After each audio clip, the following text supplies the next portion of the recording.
사랑하는 하일랜드 성도 여러분 안녕하십니까? 박현수 목사입니다. 요즘 아프가니스탄 소식을 많이 들으실 것입니다. 2001년 9.11 테러 이후 미국이 아프가니스탄을 거점으로 하고 있던 테러 단체 탈레반과 전쟁을 하여 아프가니스탄에서 탈레반을 몰아낸 지 20여 년이 지났습니다. 그런데 이번에 미국이 아프가니스탄에서 철수를 시작하자마자 다시 탈레반이 아프가니스탄을 점령했고 아프가니스탄에 살고 있던 외국인들은 물론이요, 아프가니스탄 사람들까지 아프가니스탄을 탈출하려 하고 있습니다. 이 난민들은 주변의 유럽은 물론이요, 미국으로 오기 위해서 군용기의 바퀴에 매달리는 등 위험한 시도까지 감행하고 있고, 이번에 한국에도 약 300여 명이 들어왔다고 합니다. 아프가니스탄의 사람들은 탈레반 정권에서부터 탈출하기 위해서 필사의 노력을 기울이고 있습니다. 사람들은 생각하는 것입니다. 아프가니스탄에 남아있으면 엄청난 고통을 받게 될 것이요, 탈출하여 다른 나라로 가게 되면 평안할 것이라고 말입니다. 그러나 여러분, 과연 그러할까요? 아마 저라도 그렇게 했겠지만 사실 중요한 것은 내 육체가 어디에 있느냐가 아닐 것입니다. 다른 나라로 피난하는 것이 물론 육체적으로는 고통이 덜할 수는 있겠지만 다른 문화, 다른 종교로 인한 정신적, 감정적 고통 또한 대단할 것이라고 생각이 됩니다. 예레미야 선지자가 활동하던 시기에 바벨론의 왕 느부갓네살이 유다를 침공하여 유다의 왕인 고니아라고도 하는 여호야긴과 유다의 고관들, 그리고 목공들과 철공들을 바벨론으로 사로잡아 갔다고 말씀하십니다. 그리고는 시드기야를 유다의 왕으로 대신 세워놓은 것입니다. 하지만 후에 시드기야는 바벨론을 배반하고 조공을 바치지 않음으로 인해서 느부갓네살 왕이 다시 유다를 포위하게 되고 유다는 결국 멸망하게 됩니다. 예레미야 선지자는 요시야 때부터 활동하던 선지자로서 유다가 결국 바벨론에 의해 멸망할 것을 예언하고 유다 백성들로 하여금 유다에 머물러 있지 말고 바벨론 포로가 될 것을 권면했습니다. 그런데 일반적으로 사람들이 생각할 때에는 전쟁에서 포로가 되는 것을 결코 성공이라고 할 수 없습니다.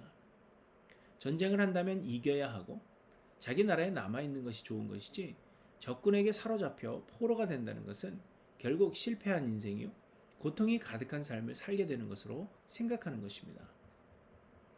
그러나 예레미야 24장에 보시면 하나님은 완전 반대의 이야기를 하십니다. 예레미야 24장에서 하나님은 예레미야에게 여호와의 성전 앞에 놓은 무화과 두 광주리를 보여주십니다. 그런데 한 광주리에는 처음 익은 듯한 극히 좋은 무화과가 있었고 또 다른 광주리에는 극히 나쁜 무화과가 들어있었다고 말씀하십니다. 그런데 하나님은 말씀하셨습니다. 내가 이곳에서 옮겨 갈대아인의 땅에 이르게 한 유다 포로를 이 좋은 무화과 같이 잘 돌볼 것이라.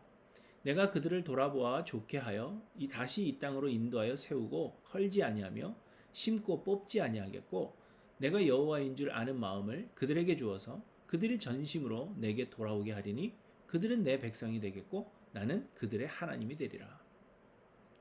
그러나 반대로 유다에 남아있는 사람들은 나빠서 먹을 수 없는 나쁜 무화과 같이 버리리라, 이렇게 말씀하십니다. 이 무화과의 비유를 통해 우리에게 말씀하시는 것은 사람들은 우리의 육체가 어디에 있느냐에 따라서 평안과 복을 얻는 것으로 생각한다는 것입니다. 좋은 환경, 좋은 나라에 거하면 평안과 복을 얻을 수 있고 나쁜 환경, 좋지 않은 나라에 거하면 고통을 당하게 될 것으로 생각한다는 것입니다. 그러나 중요한 것은 우리의 육체가 어디에 있느냐가 아니라 우리의 영이 어디에 거하느냐의 문제라는 것입니다. 우리가 하나님 안에 거하면 우리가 육신으로 어디에 거하든지 하나님께서 우리로 복된 삶을 살게 하실 것이요, 우리가 하나님 안에 거하지 않는다면 우리가 육신으로 아무리 좋은 환경에 거한다고 하더라도 고통 속에 거하게 된다는 것입니다. 역사의 주인은 하나님이시요, 우리의 삶의 생사 화복을 주관하시는 분도 역시 하나님 한 분뿐이시기 때문입니다. 그런데 여러분, 우리가 하나님 안에 거하는 것은 우리의 선택이거나 혹은 우리의 공로가 아닌 하나님의 은혜입니다.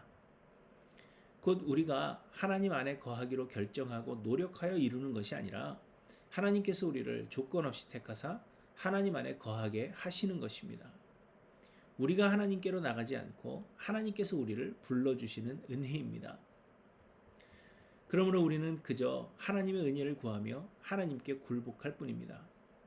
우리가 어떤 노력을 기울여 하나님의 마음을 사려고 하거나 하나님을 위해 뭔가를 하려고 노력하기보다 자아를 죽여 하나님의 온전한 인도하심을 받기를 소원하는 것이 하나님 안에 거하게 하시는 자들의 삶의 모습이라는 것입니다.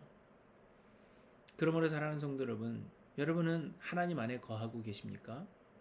우리의 육신이 어떤 환경에 있는지는 중요하지 않습니다. 중요한 것은 우리의 영이 어디에 거하고 있는가임을 여러분 잊지 않고 기억하시기 바랍니다. 아프가니스탄의 상황도 상황이지만 지금 우리는 코로나 바이러스 팬데믹으로 인해서 활동과 이동에 많은 제약을 받은 지 벌써 1년하고도 6개월이 지났습니다. 하지만 여전히 상황은 좋아지지 않고 있습니다. 오히려 매일 확진자의 수가 급증하고 있으니 사람들은 예전과는 달리 상관하지 않고 여기저기 다니는 것 같지만 그래도 많이들 불안해하고 있는 것이 사실입니다. 밖으로 자유로이 돌아다니고 싶으실 텐데 여러분 어디를 가야 안전할지 참으로 걱정스럽습니다. 여러분 이러한 때 우리가 어디 있어야 안전할지 고민하고 계시지 않습니까? 한국을 나가야 할지, 여행은 다녀와도 좋을지, 아이들은 학교에 보내도 되는 것인지, 직장은 그대로 나가도 되는 것인지 많이 고민하실 것입니다. 그런데 여러분 우리가 어디 있든지 또 어디로 가든지 주 안에 거하는 것이 가장 안전함을 우리에게 말씀하십니다.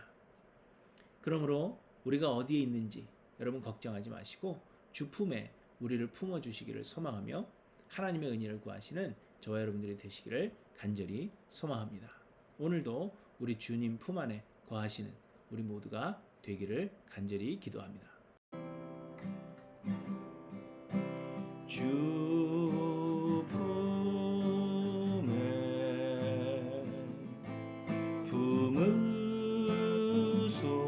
품으소서.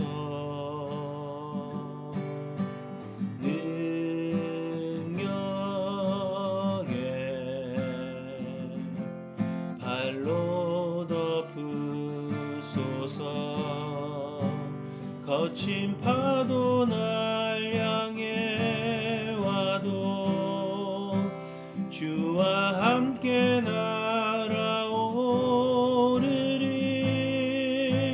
폭풍 가운데 나의 영혼 잠잠하게 주를 보리라. 주님 안에 나 거하리. 주 능력